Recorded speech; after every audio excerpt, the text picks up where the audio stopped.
पाकिस्तान जिंदाबाद, पाकिस्तान जिंदाबाद।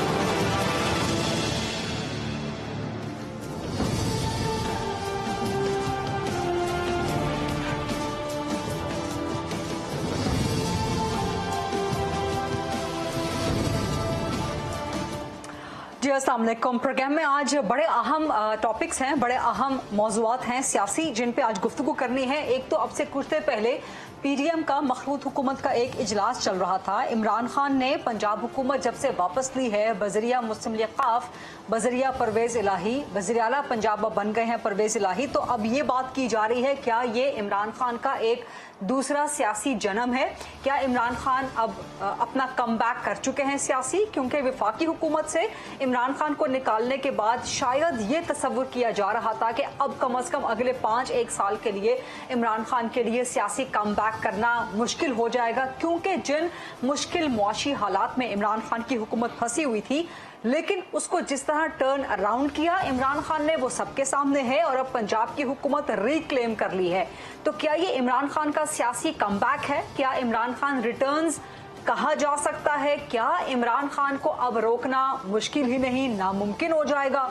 और जो मुस्लिम लीग नून कहती थी, जो उनका नारा था कि जी रोक सको तो रोक लो, तो क्या अब ये इमरान खान कह सकते हैं मुस्लिम लीग नून को और मखलूत हुकूमत को और तमाम पीडीएम को कि रोक सको तो रोक लो? क्या अब इमरान खान नाकाबिले शिकस्त हो चुके हैं? क्या इमरान खान अब अनस्टॉपेबल हो चुके हैं?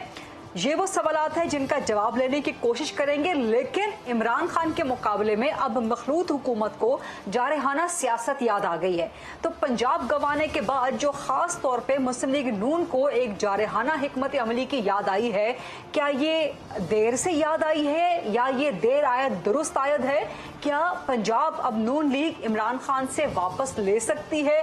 किस तरह ले सकती है? क्या इमरान खान को मखलूत हुकूमत टफ टाइम दे सकती है?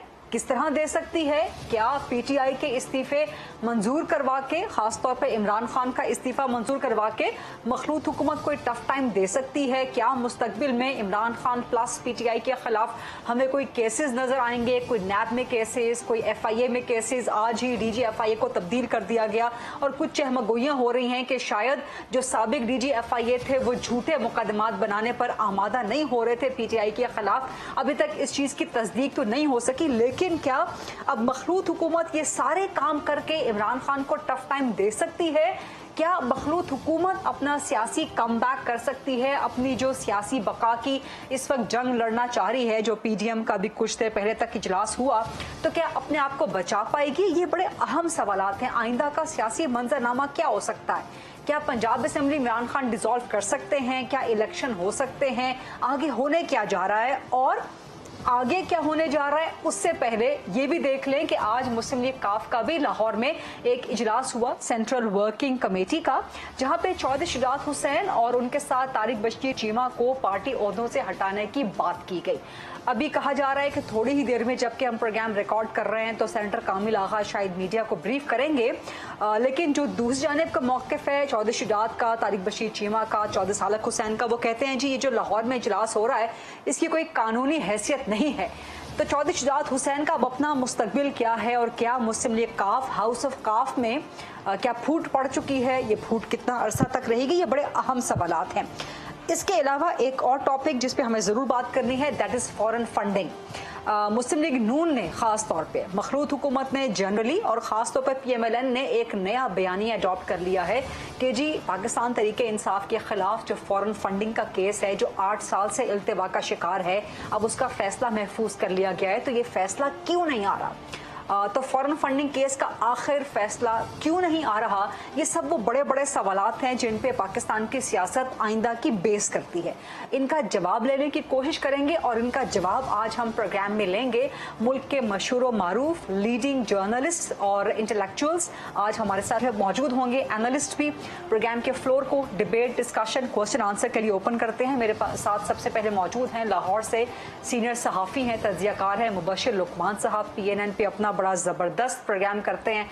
खरा सच के नाम से, तो इनसे आज खरा खरा सच जो है वो सुनेंगे कि आइंदा का सियासी मंजरनामा क्या हो सकता है। लाहौर से ही एक और सीनियर सहाफ़ी तज्जियाकार दानिश्वर मुझे ज्वाइन कर रहे हैं, जनाब इरशाद आरिफ साहब, और मेरे साथ मौजूद हैं कमर दिलशाद साहब, साबिक सेक्रेटरी हैं इलेक्शन कमीशन के। थोड़ी ही देर में हमें हफीजुल्ला नियाजी साहब भी ज्वाइन कर लेंगे, सीनियर तज्जियाकार हैं, और तारिक बशीर चीमा साहब जो कि वफाकी वजीर हैं, वो भी टेलीफोन लाइन पे हमारे साथ मौजूद होंगे। लेकिन मुबश्शिर लुकमान साहब, बुनियादी सवाल, क्या ये इमरान खान का एक दूसरा सियासी जन्म है? क्या इमरान खान का एक दूसरा सियासी कमबैक है? क्या इमरान खान को अब रोकना मुश्किल ही नहीं नामुमकिन हो गया है? Has Imran Khan become unstoppable और नाकाबिले शिकस्त? मुबश्शिर लुकमान साहब। पहले तो गरीदा जी आपका बहुत बहुत शुक्रिया और आपके चैनल का भी शुक्रिया कि आप लोगों ने मुझे मौका दिया।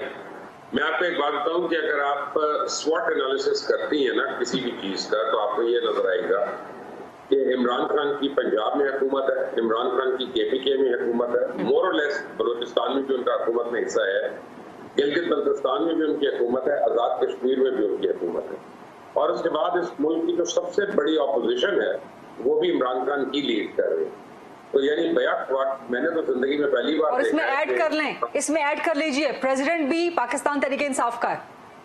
जी बिल्कुल, प्रेसिडेंट भी पाकिस्तान तहरीक इंसाफ का। तो मैंने पहली बार देखा है कि कोई पॉलिटिशियन जो है वो हुकूमत और अपोजिशन दोनों को बैक वक्त लीड करे। अच्छा देखिए, यहाँ पे दो बातें हैं कि मैं जाती तौर पे उनकी किसी सियासी बात से इख्तलाफ करूं या उससे मैं एग्री करूं, कतई नजर उसके, ये फैक्ट है कि इमरान खान के बयानिए का जवाब किसी के पास नहीं अभी तक आया उनकी ऑपोजिशन में। ये फैक्ट है कि 3 महीने से इमरान खान ने जो ऑनस्लॉट किया सोशल मीडिया पे, उसका जवाब किसी के पास नहीं आया। उनका जो पॉलिटिकल नैरेटिव है, एंटी अमेरिकन नैरेटिव है, उसका कोई जवाब नहीं आया। उनका जो इम्पोर्टेड हुकूमत का इल्जाम है उसका जवाब नहीं आया। ठीक। अच्छा, और उसके बाद मुस्लिम लीग नून खास तौर पे और पाकिस्तान पीपल्स पार्टी और दीगर जमातें जो हैं वो आपस में उनके डिफरेंसेस इतने ज्यादा हैं कि वो शायद इमरान से कम है और एक दूसरे से ज्यादा है, क्योंकि उनकी एक हिस्ट्री है एक दूसरे के खिलाफ। हाँ।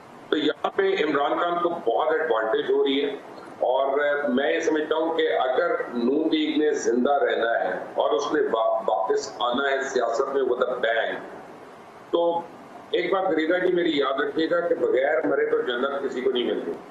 तो आज अगर मियां नवाज शरीफ फैसला कर लेते हैं कि वो आएंगे और वो जेल में रहेंगे महीना, 1.5 महीना, 2 महीने जो भी है, तो और फिर वो सियासत करेंगे, तो उससे तो नून लीग जिंदा हो सकती है और उसमें स्पार्क आएगा। लेकिन उससे कम कोई ऐसी बात नहीं है। ये प्रेस कॉन्फ्रेंसेस जो हो रही हैं, ये जो मीडिया टॉक्स हो रही हैं, आप देखिए कल मैंने देखा इमरान खान ने 10 बजे शो शुरू किया, अपनी तकरीर शुरू की। पाकिस्तान के हर चैनल ने 10 बजे का शो रोक दिया और बीच में उनकी तकरीर आना शुरू हो गई, और सोशल मीडिया ने लम्हा बलम्हा उनका जो बयानिया था उसको हर जगह फैला दिया। अब हम उसे इकरार करें या इनकार करें, वो फैल गया। लेकिन आज 3 प्रेस कॉन्फ्रेंस हो चुकी है PMLN वालों की, मुझे तो उनका बयानिया अभी तक नहीं पहुंचा। सो मच सो जब पंजाब का फैसला आया है सुप्रीम कोर्ट से, नून लीग का, पीपल्स पार्टी का, मखलूत हुकूमत की कोई दर्जन भर की पार्टीज हैं, एक बंदा सड़कों पे नहीं था, और इमरान खान के हजारों बंदे जो हैं वो यौम तशक्कुर मना रहे थे सड़कों पे। तो ये बड़ी जी आप ये देखें कि पिछले 3 दिन से हमें तो अजाब हुआ है, PMLN का कोई रिप्रेजेंटेटिव आता ही नहीं शो पे।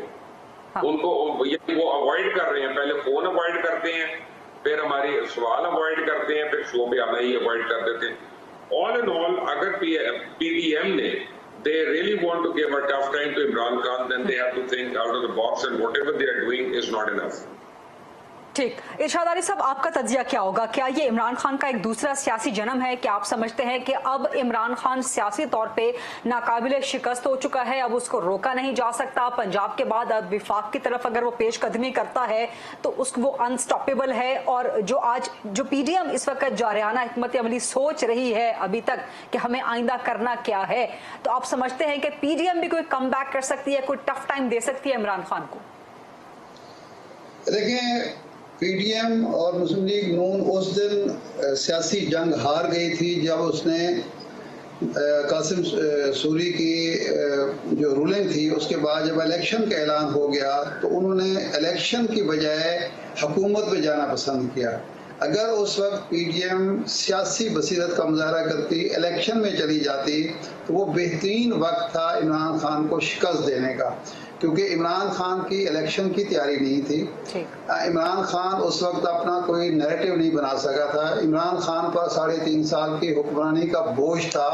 दुनिया भर में, पाकिस्तान में भी, दुनिया भर में भी बेहतरीन हुक्मरान भी जब वो हुकूमत से अलग होने के बाद इलेक्शन में बराह रास्त जाते हैं तो उसका नुकसान उठाते हैं, फायदा कभी नहीं उठा पाते, बहुत कम होता है ऐसा। वो बस उन्होंने मिस कर दी, खुद सिर्फ हुक्मरानी के शौक में या अपने मुकदमात खत्म कराने के शौक में। आज इमरान खान का नैरेटिव जो है वो एक जादू की तरह सर चढ़ कर बोल रहा है, और ये जो नैरेटिव बनाने की कोशिश कर रहे हैं ये इसलिए नाकाबिल कबूल है, नाकाबिल अमल है कि इस तरह का 1993 से हम देख रहे हैं कि ये नैरेटिव बनाते हैं एंटी एस्टेब्लिशमेंट, और खुद ही फिर कंप्रोमाइज कर लेते हैं, मुल्क से भाग जाते हैं या मुल्क के अंदर कंप्रोमाइज करके बैठ जाते हैं। अब लोगों को एक बहुत बड़ा मसला है कि इन पर कोई एतमाद नहीं है, और ये मैं कि सिर्फ ऐसे बात नहीं कर रहा, मुखालफत नहीं कर रहा। अब आप देख लीजिएगा, अगर इन्होंने ये नैरेटिव बनाया तो ये 100 जूते और 100 प्याज खाने वाली बात होगी। पीडीएम को या मुस्लिम लीग नून को एक नया नैरेटिव देना पड़ेगा। वो क्या हो सकता है ये उनका काम है सोचना। इस नैरेटिव के साथ वो आगे नहीं जा सकते, क्योंकि वो नैरेटिव जो है वो इमरान खान बना चुका है, और इमरान खान का नैरेटिव लोगों ने कबूल कर लिया है, खासतौर पर नौजवान नस्ल ने, जो इस वक्त सबसे ज्यादा मुतहर्रिक भी है और सबसे ज्यादा मौसर और फाल भी है। मौसर इन मानों में मैं कह रहा हूँ कि अपने घर में जो नौजवान है वो बाप पर भी असरअंदाज हो रहा है, माँ पर भी असरअंदाज हो रहा है, बहन भाइयों पर भी असरअंदाज हो रहा है, और उसका मुकाबला मुस्लिम लीग नून या पीपल्स पार्टी या जेयूआई नहीं कर सकते, क्योंकि अभी तक 1990 के अशरे में खड़े हुए हैं। एक बात। दूसरा ये है कि अब हुकूमत अगर छोड़ते हैं, ये एक ऐसा कंबल है जिसको छोड़ना भी आसान नहीं है और उसके साथ लिपटे रहना भी आसान नहीं है। लेकिन अगर इस वक्त ये छोड़ेंगे तो शायद ये मुकाबला कर पाएं। ये जितनी ताखीर होती जाएगी, जिस शख्स ने, मुशीर ने इनको मशवरा दिया है कि जो वक्त गुजरता जाएगा हम जो नुकसान हो चुका है इस पर काबू पा लेंगे, जो मुश्किल फैसले हो चुके हैं उनके नतायज से हम निकल जाएंगे, ऐसा नहीं होगा। अब अगर इरशाद आरिफ साहब आपको इंटरप्ट करूंगी, इरशाद साहब माजरत के साथ आपको इंटरप्ट करूंगी। हमें ज्वाइन कर चुके हैं तारिक बशीर चीमा साहब, मुस्लिम लीग काफ के सेक्रेटरी जनरल हैं और विफाकी वजीर हैं। अस्सलाम वालेकुम तारिक बशीर चीमा साहब। जी वालेकुम सलाम जी, क्या हाल है आपके? अल्लाह का शुक्र है, बहुत मेहरबानी, बहुत शुक्रिया। हम जब भी आपको जहमत देते हैं आप जरूर तशरीफ लाते हैं। आप मुस्लिम लीग काफ के सेक्रेटरी जनरल हैं। मुस्लिम लीग काफ के लिए बड़ी खदमात हैं आपकी, बड़ा आपका एक सियासी सफर है, लेकिन इस वक्त जो काफ लीग का इजलास हुआ है या शायद खत्म हो चुका है, वहां पर कोई ये गुफ्तगू सामने आ रही है कि चौधरी शुजात हुसैन को और आपको काफ लीग के ओहदों से हटा दिया जाए। क्या कहना चाहेंगे तारिक बशीर चीमा साहब? कहाँ पे ये गुफ्तगू हो रही है? ये लाहौर में एक इजलास हो रहा है, कोई सेंट्रल वर्किंग कमेटी है PMLQ की। आपके इल्म में नहीं है? नहीं, मेरे इल्म में नहीं है। Who is chairing that committee? Senator Kamil Ali Agha साहब। मुझे अब ये बताओ गरीदा कि आप अच्छी बड़ी सीनियर एंकर हो, सीनियर जर्नलिस्ट हो, आई डोंट नो कि आपके पास कौन कौन से आपके गेस्ट तशरीफ रखते हैं। Kamil Ali Agha is office bearer of Pakistan Muslim League Q Punjab. मेरे लिए बड़े काबिल एहतराम है। How can he call the meeting of central working committee of PML and further more how can he chair that committee? Committee देखे ना, अगर आपने मरकजी सदर को हटाने की सिफारिश करनी है या उसको हटाना है तो चारों सूबाई सदूर हो, चारों वर्किंग, पूरी सेंट्रल वर्किंग कमेटी हो, वहां पर नोटिस सर्व हो। ये तो नहीं कि घर बैठकर एक मेज के ऊपर एक सफे पे 2 लाइनें लिख के तेरी वो सिफारिश कर दी है, अफलाह कर दी है। ये एक आदमी का नाम नहीं बता सकते सेंट्रल वर्किंग कमेटी का जिनसे ये वाकिफ हो। इनको क्या पता पार्टी कैसी चलती रही है, कैसी चल रही है। बट स्टिल देखो ना, जहां तक मुझे हटाने की बात है ना, मुझे तो ये वैसे खुद कहें तो मैं पीछे हट जाऊंगा, इसलिए कि ये तो 24 घंटे की मेहनत वाला काम है और 24 घंटे पार्टी का नाम जिंदा रखना, पार्टी के हकूक के लिए लड़ना, पार्टी के जुबान बनना, पार्टी की आवाज बनना, it is a bit difficult job. लेकिन मैं तो हट जाऊंगा बड़े आराम से, लेकिन चौधरी शुजात साहब को हटाना शायद इतना आसान ना हो।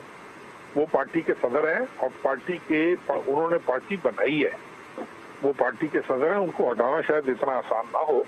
तो लेकिन आई डोंट नो, मैं तो ये खबर सुन के बड़ा हैरान हो रहा हूँ। मुझे और भी 2-4-5 साथियों ने फोन किया कि जी ये इस तरीके से आपको हटा रहे हैं। मैंने कभी मुझे तो हटाने के लिए तरद्दुद करने की जरूरत नहीं है। मुझे तो वैसे मेरे लिए काबिल एहतराम है चौधरी परवेज इलाही साहब, तो मुझे वैसे कहेंगे मैं साइड पे हट जाऊंगा, लेकिन चौधरी शुजात हुसैन साहब को हटाना शायद इतना आसान ना हो। यानी कि आप कह रहे हैं कि जो इजलास हो रहा है लाहौर में उसकी कोई कानूनी कोई सियासी हैसियत ही नहीं है। अव्वल तो इजलास हो ही नहीं रहा, इजलास हो ही नहीं रहा जी। कौन सी पार्लियामानी कमेटी है, कौन सी वर्किंग कमेटी है, मुझे बताएं तो सही। कोई इजलास नहीं हो रहा। This is total fake news, concocted story है ये। अच्छा, टोटल कंकॉक्टेड स्टोरी।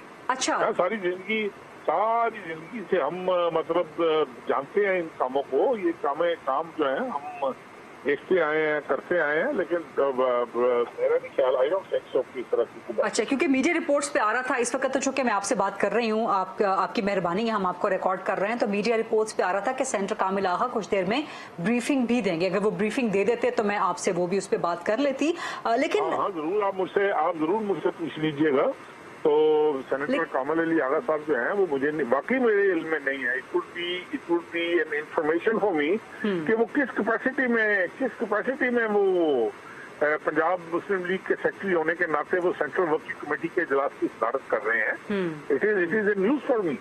मैं तो आई रियली डोंट नो कि ये क्या है क्या नहीं है और क्यों इस तरह ये हो रहा है। लेकिन चीमा साहब इस वक्त हाउस ऑफ काफ, मुस्लिम लीग काफ के अंदर हाउस ऑफ चौधरीज, उसके अंदर कुछ फूट का तासुर तो मिल रहा है, तो इसको कैसे एड्रेस करेंगे आप? फूट का तासुर नहीं है, अच्छी भली फूट है, नंबर 1।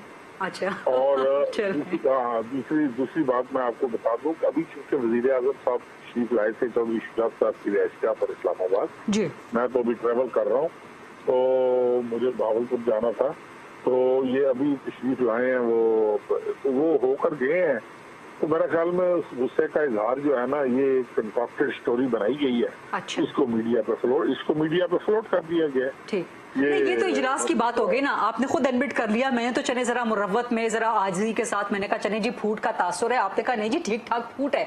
तो वो जो हाउस ऑफ फूट है, तो देखे ना, फूट है तो पार्टी की एक बानी जिस आदमी ने पार्टी बनाई हो, अब मैं सुबह उठकर कहूँ कि मैं चौधरी शुजात को पार्टी से निकालने लगाऊं या ओहदे से हटाने लगाऊं, तो ये देखो ना, आसमान की तरफ थूकेंगे तो वापस थूक किधर आएगा, मुझे ये बताएं।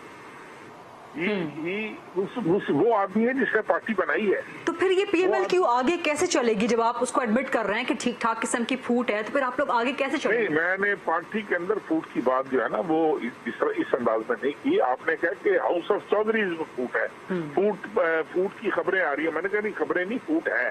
आई एम नॉट मतलब पार्टी को रिप्रेजेंट नहीं किया मैंने इस जुमले में, मैंने हाउस ऑफ चौधरी की बात की थी। ठीक है, क्या उनमें कोई मिसअंडरस्टैंडिंग जरूर है, जो कि मैं समझता हूँ कि चौधरी परवेज इलाही साहब एक इंतहाई संजीदा, इंतहाई वफादार और इंतहाई एक उलझे हुए आदमी है, और चौधरी शुजात हुसैन साहब भी इंतहाई वफादार आदमी है।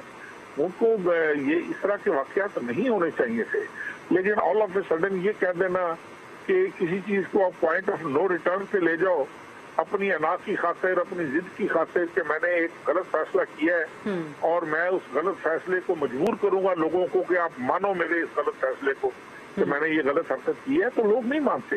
मेरे जैसा आदमी तो कभी भी नहीं मानता। मुझे तो देखे ना, मुझे तो मैंने तो पहले कहा कि मुझे तो अगर कोई कहेगा कि पार्टी की सेक्रेटरी जनरलशिप से हट जाओ, आई वुड से ऑलराइट जी, आपकी बहुत बहुत मेहरबानी, आपने इतनी देर की है, मुझे बता सकते हैं। नहीं, आपका बहुत कंट्रीब्यूशन है पीएमएलक्यू में, बहुत सियासी सफर है आपका, माशाल्लाह। मैं तो समझता हूँ कि देखें, मुझे हटाना है या किसी और को हटाना, मैं और किसी की बात नहीं करता, आपकी बात मैं करता हूँ, लेकिन सबको इस मुद्दे से हटाना इज ओपन एंड अंदर पेंडोरा बॉक्स। ये कामिल अली का साहब कि वो सेंस मस्ट है और उनको इस तरह काम के लिए आधार नहीं बन सकती।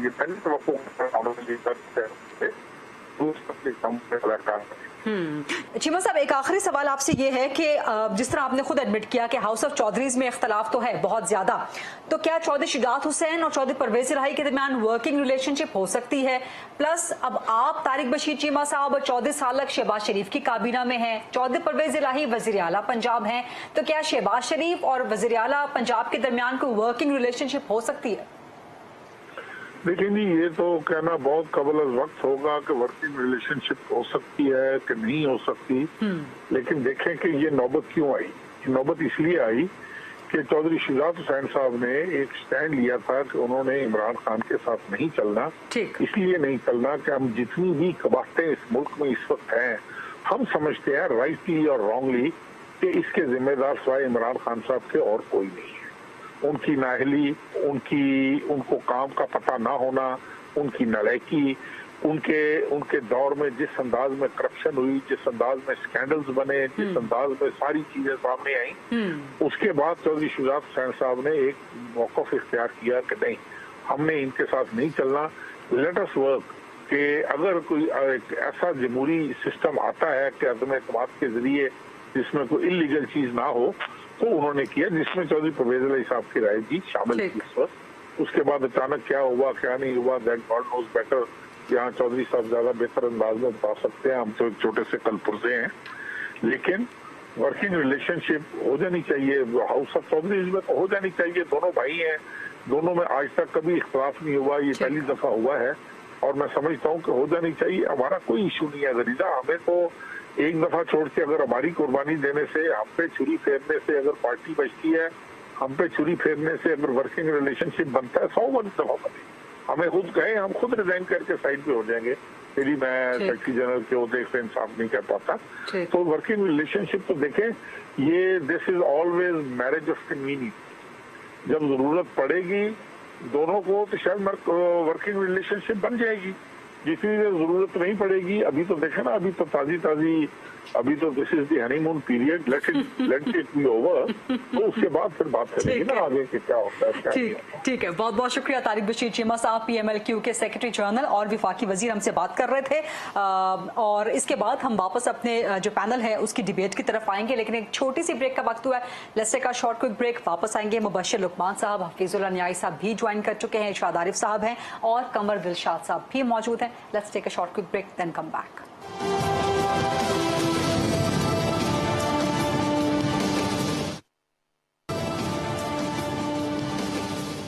जी welcome back after the break. Program में मौजूद है हमारे साथ हफीजुल्लाह नियाजी साहब, मुबश्शिर लुकमान साहब, इरशाद आरिफ साहब और कमर दिलशाद साहब। हफीजुल्लाह साहब, आप क्या समझते हैं कि जो पंजाब इमरान खान के हाथ में आया है, क्या ये इमरान खान का एक दूसरा सियासी कमबैक है? क्या इसके बाद वो विफाक की तरफ पेशकदमी कर सकते हैं और PDM का सियासी मुस्तकबिल मखलूत हुकूमत का, वो आपको क्या नजर आता है? और झूठ का प्रॉब्लम ये होता है कि उसको फौरन रिजल्ट चाहिए होते हैं। अगर टाइम ज्यादा होगा तो झूठ जो है खुद बहुत एक्सपोज हो जाएगा। हम कहते नहीं झूठ के पाँव नहीं, क्योंकि 100% एक बंदा, मुझे तकलीफ है कि उस बंदे के पास झूठ के अलावा और कुछ भी नहीं है। उसके अलावा पंजाब में एक बंदे का परवेज खट्टर के साथ गुजारा नहीं हुआ 5 साल। उसको चाहिए था बुजदार, उसको चाहिए था परवेज महमूद खान। आखिर बकौल इनके जी हमें, मेरे तो कौल तो RTS था या जो कुछ था, इनके बकौल जी परवेज खट्टर ने बहुत अच्छे परफॉर्म किया और KP ने सेकंड टाइम उनको 2/3 मेजॉरिटी के साथ आए। सिला क्या लिया, क्यों निकाला? इसलिए कि स्ट्रॉन्ग पर्सनैलिटी इमरान खान साहब को लगा नहीं खाती। बुजदार वो लेके सोची समझी स्की के था, उनको पता था कि पंजाब में बहुत नुकसान होगा। मुझे नहीं पता कोई करप्शन का एजेंडा भी होगा या नहीं होगा, जो बाद में जो कुछ करप्शन की एक अलग स्टोरी है। लेकिन ये था कि कुछ सबसर्विएंट था, सर्वाइव से बनना चाहिए था, चलो आ गया। अब परवेज इलाही जो है एक बड़े इंडिपेंडेंट आदमी है, पहली बात। दूसरी बात यह परवेज इलाही इनसे ज्यादा एस्टेब्लिशमेंट के आदमी है। वो दुनिया इधर उधर हो जाए, उनका किबला जो है उसका बिल्कुल उन्होंने नेल इन किया हुआ है कि किस तरफ है। अच्छा, अब परवेज इलाही साहब ने, आपने देखा नहीं कि हमजा के प्रोडक्शन आदि देते थे, उनको बड़ा गुस्सा था परवेज इलाही साहब पे। परवेज इलाही साहब ने मुशर्रफ के दौर में शहबाज शरीफ साहब की मिसेज को आने भी दिया और जाने भी दिया। ठीक ठीक। हालांकि तो उस वक्त उनको नाराजगी बड़ी कम शर्त की मोल लिया करते थे। चुनाचे इमरान खान साहब और परवेज इलाही के जो हनीमून है जो पीरियड है ये 2-3 महीने लास्ट नहीं करेगा। और फिर बात यह कि इमरान खान कुछ भी नहीं कर सकते। पीडीएम अगर चाहे और वो पूरे 18 अगस्त को उनकी हुकूमत पूरी हो रही है, 17 अगस्त को डिसॉल्व कर दें तो 3 महीने बाद इलेक्शन, जो अगर 18 अगस्त को 2023 को तहरीर होती है तो 60 डेज के बाद इलेक्शन। पीडीएम ने पूरे दिनों में इलेक्शन करने। हाँ, जिन लोगों ने इमरान खान को मिसाकियां दी, जब मुझे तरीके सवाल वाले दिसंबर में पूछते थे हमारा क्या बनेगा, मैंने कहा आपको कुछ भी नहीं, अपने लीडर से पूछ। मुबशिर लुकमान साहब, ये सवाल लेके आपकी तरफ मैं आऊंगी। ये बताइए कि जो फॉरेन फंडिंग पर एक बयानिया बिल्ड करने की कोशिश की जा रही है, क्या ये बयानिया पीडीएम का मखलूत हुकूमत का कामयाब हो सकता है? देखिए, कामयाब हो सकता है अगर इसको सही तरीके से अटैक करें, लेकिन हो क्या रहा है कि इमरान खान डेली जो अटैक कर रहे हैं और उन्होंने इलेक्शन कमीशन को मुतनाज़ बनाने की बड़ी कोशिश कर रही है और काफी हद तक जो इमरान खान के सपोर्टर्स और फॉलोअर्स हैं जिनकी बड़ी तादाद है वो उनके इस बयानी से मुत्तफिक हैं। लोग ये भूल गए हैं कि ये इलेक्शन कमीशन आया कैसे था, खुद इसमें इमरान खान का क्या रोल था। वो ये भूल गए कि 8 साल इसकी प्रोबिंग हुई है, 8 साल इसकी इन्वेस्टिगेशन हुई है और पीटीआई हर मामले पे, हर मौके पे इसकी जो है प्रोसीडिंग्स को रुकवाने की कोशिश करती रही है, डिले कराने की कोशिश करती रही है। एंड फ्रैंकली मुझे तो गरीदा अभी तक समझ नहीं आता कि फैसला महफूज क्यों है, किससे महफूज कर रहे हैं और क्यों महफूज कर रहे हैं। अगर मुल्क के लिए इम्पोर्टेंट फैसला है, आइदर वे, चाहे वो हक में है चाहे खिलाफ है, उसको फौरी तौर पर होना चाहिए।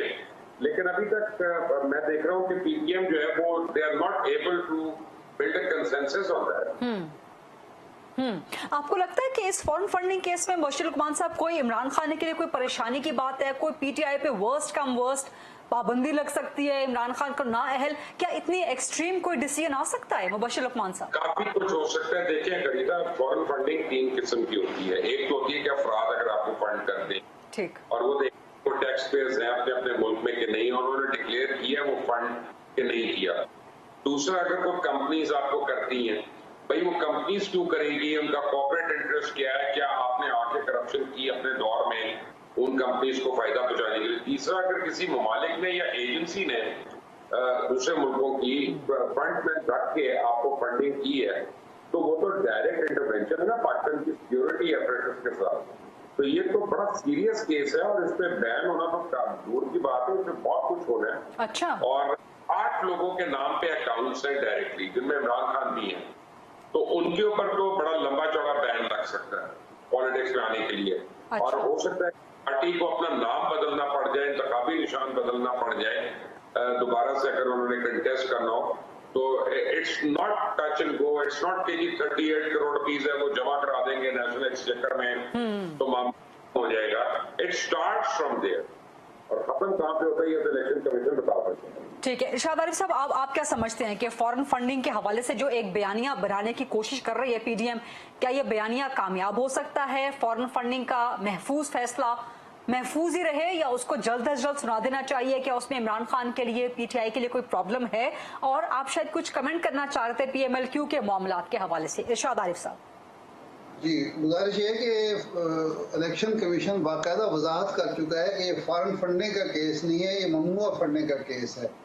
और ममनुआ फंडिंग का जो कानून है उसके तहत मैक्सिमम ये हो सकता है कि वो फंड्स जब्त कर लिए जाएं। लेकिन एक अंदेशा मौजूद है, वो ये है कि अगर जो ये फंड्स वगैरह के हवाले से एक सर्टिफिकेट देना होता है पार्टी प्रेसिडेंट ने या पार्टी सेक्रेटरी जनरल ने, अगर इमरान खान साहब ने वो सर्टिफिकेट दिया है और वो एफिडेविट की अगर शक्ल में है और वो गलत साबित हो जाता है तो उस पर इमरान खान साहब को सजा हो सकती है। इसके बारे में कंवर दिलशाद साहब बता सकते हैं, मैं ज्यादा नहीं बता सकता। मैं असल में चीमा साहब से ये सवाल करना चाहता था कि कल इलेक्शन हो रहा है स्पीकर का पंजाब में, उसमें इनकी पार्टी पार्लिमानी पार्टी ने क्या डायरेक्शन दी है कि वोट जाएगा सिद्दीक खान को या अपोजिशन के जो यहाँ अपोजिशन के उम्मीदवार हैं खोकर साहब उनको जाएगा, लेकिन वो मौका नहीं मिला सवाल करने का। असल में इमरान खान साहब के खिलाफ इस वक्त पीडीएम जो है, जैसा मुबशर लुकमान साहब ने भी कहा कि पीडीएम के अंदर बहुत ज्यादा मुस्लिम लीग नून के अंदर इख्तलाफात हैं, मुस्लिम लीग नून और पीपल्स पार्टी के दरमियान इख्तलाफात हैं इस हुकूमत के हवाले से, इस इलेक्शन के हवाले से, बाकी तो छोड़ें। तो अब एक इत्तेहाद जो है, हुक्मरान इत्तेहाद, वो यकसू ही नहीं है। आधे लोग कह रहे हैं हमें हुकूमत छोड़ देनी चाहिए, आधे कह रहे हैं कि हमें हुकूमत में रहना चाहिए। जो रहना चाहते हैं उनके पास कोई जस्टिफिकेशन नहीं है, जो छोड़ना चाहते हैं उनके पास नैरेटिव है, लेकिन जो नहीं छोड़ना चाहते वो उसको बाय करने के लिए तैयार नहीं है। तो ऐसी कंफ्यूजन की शक्ल में आप इमरान खान का कैसे मुकाबला करेंगे? ये जो नैरेटिव एंटी एस्टेब्लिशमेंट बनाने की कोशिश की जा रही है, क्या ये इमरान खान जनाब शहबाज शरीफ साहब को कबूल होगा, ये जरदारी साहब को कबूल होगा? मैं तो नहीं समझता कि कोई भी कबूल करेगा। मौलाना फजल रहमान साहब और मरियम साहबा हैं अगर कबूल, तो वो तो पार्लियामेंट के अंदर मौजूद ही नहीं है। तो इसलिए इस कन्फ्यूजन का फायदा, भरपूर फायदा इमरान खान साहब उठा रहे हैं। इमरान खान का मुकाबला पीडीएम कर सकता है, लेकिन करने के लिए भी कुछ नैरेटिव भी चाहिए, कुछ जदोजहद भी चाहिए। हुकूमत में बैठ के, इक़्तिदार में रह के आप अदलिया के खिलाफ बयानबाजी करके, इस्टेब्लिशमेंट के खिलाफ बयानबाजी करके अवाम को मुतासर नहीं कर सकते, क्योंकि मुस्लिम लीग नून जो है ये बार बार पत्ता खेल के अब उस पर अपनी साख तबाह कर चुकी है। अब लोग समझते हैं कि आप इक़्तिदार में रहते हुए ये कैसे कह रहे हैं, आपको तो बाहर आके ये मुतालबा करना चाहिए। इमरान खान तो बाहर खड़े होके ये बात कर रहे हैं। फिर इस्टेब्लिशमेंट के बारे में भी बात आप डरते डरते करते हैं, मलफूफ अंदाज में करते हैं। या तो मरियम साहब जुर्रत करें, शहबाज शरीफ साहब जुर्रत करें, खुलकर वो बात करें जिस तरह इमरान खान करता है, वो आपसे होती नहीं है। जब नवाज शरीफ साहब खुल के बात करते हैं तो उसकी कोई क्रेडिबिलिटी इसलिए नहीं रहती कि वो मुल्क से बाहर बैठे हुए हैं। आप अगर मुल्क में आने के रवादार नहीं है, कोई सख्ती भुगतने के रवादार नहीं है, मुश्किल बर्दाश्त करने के लिए तैयार नहीं है, उसके बाद आपके नैरेटिव को कौन मानेगा और क्यों मानेगा? इसलिए मेरे ख्याल है फिलहाल जो है ये दलदल में फंसे हुए हैं। ये यूं हाथ पांव मारेंगे, दलदल में फंसते चले जाएंगे। जब तक उससे निकल के कोई जदोजहद नहीं करेंगे कुछ भी नहीं होगा। Interesting point and very valid point. Let's take a short quick break, वापस आएंगे। मुबश्शिर लुकमान साहब, हफीजुल्लाह न्याई साहब भी ज्वाइन कर चुके हैं, इरशाद आरिफ साहब हैं और कमर दिलशाद साहब भी मौजूद हैं। Let's take a short quick break then come back.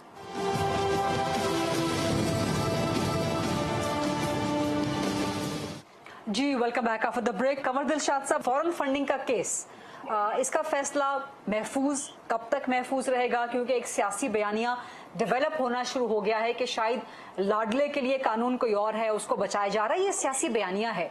तो आप समझते हैं कि ये फॉरेन फंडिंग में कोई मुश्किल हो सकती है इमरान खान के लिए, और कब तक रहेगा महफूज फैसला? मैं एक सेकंड में ये बात करना चाहूंगा, पहले इसके बाद मैं फॉरेन फंडिंग की तरफ आ जाता हूँ। चौधरी शहजाद साहब जो हैं वो पाकिस्तान मुस्लिम लीग के प्रेसिडेंट हैं। क्यों? तो आप लोगों ने लगाया हुआ मीडिया में, सरकारी तौर पर वो पाकिस्तान मुस्लिम लीग के प्रेसिडेंट हैं। और हमारा जो सेक्शन है 205 इलेक्शन एक्ट 2017 का, तो उनको सदारत से उनके सेक्रेटरी जनरल को कोई भी पार्लियामानी पार्टी इनकी जो है उनको हटा नहीं सकती, तब्दील नहीं कर सकती, इख्तियारात खत्म नहीं कर सकती सेक्शन 205 के तहत। ये अपने जो भी ये कर रहे हैं वो गलत, उससे वो खैर खत्म बात कर दी। मैं तारिक बशीर की बड़ी खूबसूरत बात कर दी। मैं आपको आईनी कानून, मुझे फोन आया था चौधरी शहजाद का, मैं उनकी आवाज नहीं समझ सकता। अच्छा, बहरहाल अब बात आई है फॉरेन फंडिंग की तरफ। फॉरेन फंडिंग के हमारे दोस्त इरशाद आरिफ साहब ने बड़ी खूबसूरत बात कह दी, और आखिर में बड़ी खूबसूरत बात कह दी। उन्होंने कहा कि इलेक्शन कमीशन पाकिस्तान जो है वो इमरान खान को गलत डॉक्यूमेंट में दस्तखत करने पर उनको वो नहायल करार दे सकते हैं, सजा दे सकते हैं। उनको इरशाद आरिफ साहब ने तो रास्ता बिल्कुल खोल दिया है, जो बिल्कुल सही फरमाया उन्होंने। नंबर 2, जब ममनुआ फंडिंग जब्त हो जाएगा तो इलेक्शन कमीशन पाकिस्तान इनका सिंबल जो है वो वापस ले लेगा। नंबर 3, इस पार्टी की रजिस्ट्रेशन मंसूख कर देगा। तो अब इमरान खान साहब जो अपने आजाद तौर पर जो भी चाहे अपने सुप्रीम कोर्ट जाएं, अब सुप्रीम कोर्ट पाकिस्तान में इस तरह दबाव पड़ चुका है अवाम का, तो वो 3 बेंच 2 बेंच जो है वो फैसला नहीं कर सकेंगे। और वो फैसला इतना शदीद डॉक्यूमेंट के साथ आ रहा है कि सुप्रीम कोर्ट में पाकिस्तान का 17 रुकनी बेंच भी बैठ जाए तो इलेक्शन कमीशन पाकिस्तान के फैसले पर कौमा भी दुरुस्त नहीं कर सकती। इतना अहम फैसला आ रहा है इसमें देर हो रही है, जो खासकर खोल रहा है, इसमें मैं कहना चाहता हूँ 17 रुकनी बेंच भी बैठ जाएगा तो कॉमन भी दुरुस्त नहीं कर सकेंगे, इतना शानदार फैसला आ रहा है। ये बहुत बड़ी जबरदस्त बात आप कर रहे हैं। आई विश के प्रोग्राम में आपसे पहले बात हो जाती, आपको हम सवाल पुट अप कर रहे थे लेकिन आपकी तरफ से जवाब नहीं आ रहा था। लेकिन कमर साहब, आपको दोबारा प्रोग्राम में इंशाल्लाह नेक्स्ट प्रोग्राम में आपको जरूर मैं जहमत दूंगी, वीडियो पर जहमत दूंगी। बहुत बहुत शुक्रिया कवर दिलशाद साहब, इरशाद आरिफ साहब, मुबशिर लुकमान साहब और हफीजुल्लाह नाई साहब। स्काइप का कनेक्शन बहुत डिस्टर्ब था, सो इंशाल्लाह अगले प्रोग्राम में नाई साहब को भी जहमत देंगे। यह था आज का प्रोग्राम। आज से इंशाल्लाह ऑन मंडे। Allah Hafiz.